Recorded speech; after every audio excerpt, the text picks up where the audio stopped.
નમસ્કાર મિત્રો, સ્વાગત છે તમારું અમારી YouTube channel Gujarat jobs and ન્યૂઝમાં.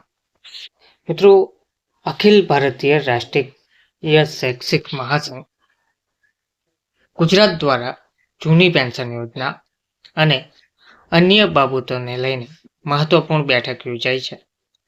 ગાંધીનગર ખાતે વિદ્યા સમીક્ષા કેન્દ્ર ખાતે શિક્ષણ મંત્રી શ્રી ડોક્ટર કુબેરભાઈ ડિંડોર સાહેબ, શિક્ષણ સચિવ શ્રી મુકેશ કુમાર સાહેબ, સંસ્કૃત બોર્ડના નવા ચેરમેન પાલીવાલજી, અન્ય સંબંધિત અધિકારીઓ, શિક્ષણવિદની હાજરીમાં બેઠક મળી, જેમાં અધ્યક્ષ મિતેશભાઈ ભટ્ટ, સહસંગઠન મંત્રી રમેશભાઈ ચૌધરી, પ્રાથમિક સંવર્ગ ગુજરાત અધ્યક્ષ અનિરુદ્ધસિંહ સોલંકી, પરેશભાઈ પટેલ, ગ્રાન્ટેડ માધ્યમિક સંવર્ગ મહામંત્રી ગુજરાત શ્રી જીતેન્દ્ર ઠાકરની ઉપસ્થિતિ રહી હતી.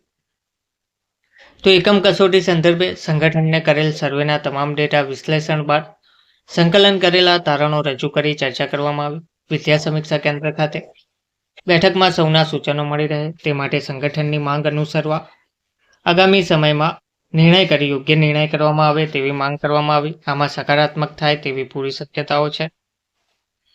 તેમજ ગ્રાન્ટેડ માધ્યમિક જૂના શિક્ષકની ભરતી અંગે શિક્ષણ વિભાગમાં તપાસ કરી શિક્ષણ મંત્રીશ્રીને રજૂઆત કરવામાં આવી. શિક્ષણ વિભાગ દ્વારા ચૂંટણી પંચને દરખાસ્ત કરવામાં આવી છે.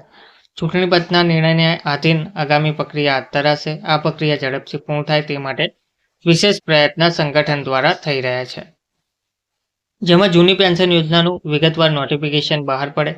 હજુ સુધી જિલ્લાઓમાં આવેલ માહિતીનું વેરિફિકેશન ચાલી રહ્યું છે, તે શિક્ષણ વિભાગમાં આવશે.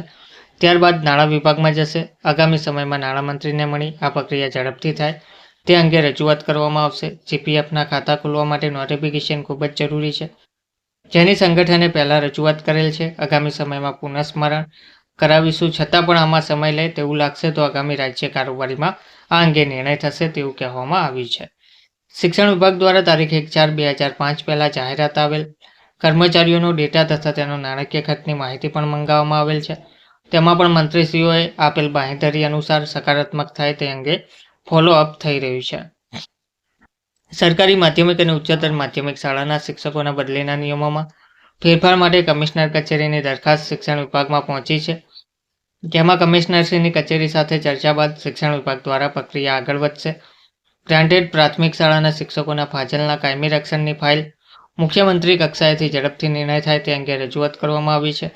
ગુજરાત માધ્યમિક અને ઉચ્ચતર માધ્યમિક શિક્ષણ બોર્ડમાં ધોરણ 10 માટે ગણિત અને વિજ્ઞાનના દ્વિસ્તરીય પુસ્તકો અંગે ચિંતન કરવામાં આવ્યું. રાષ્ટ્રીય શિક્ષણ નીતિ 2020 અનુસાર તેમાં પણ દ્વિસ્તરીય પુસ્તક દાખલ કરી નિર્ણય થાય તે અંગે શું યોગ્ય છે તે નક્કી કરવા આગામી સમયમાં બેઠક થશે.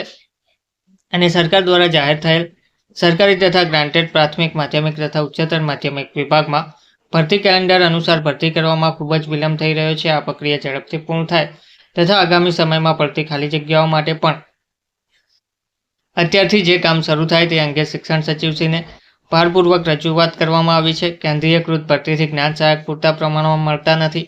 આ જ્ઞાન સહાયક ભરતી વ્યવસ્થા સ્થાનિક કક્ષાએથી કરવામાં આવે તેવી રજૂઆત કરતા આમાં શિક્ષણ વિભાગ વિચાર કરી રહ્યું છે તેમ પણ જણાવવામાં આવ્યું છે. ટૂંકમાં દરેક વિગતો પર હાલમાં હકારાત્મક જવાબ મળી રહ્યો છે, તો ટૂંક સમયમાં આ દરેક પ્રશ્નોનું નિરાકરણ આવે તેવું જોવા મળી રહ્યું છે. ધન્યવાદ.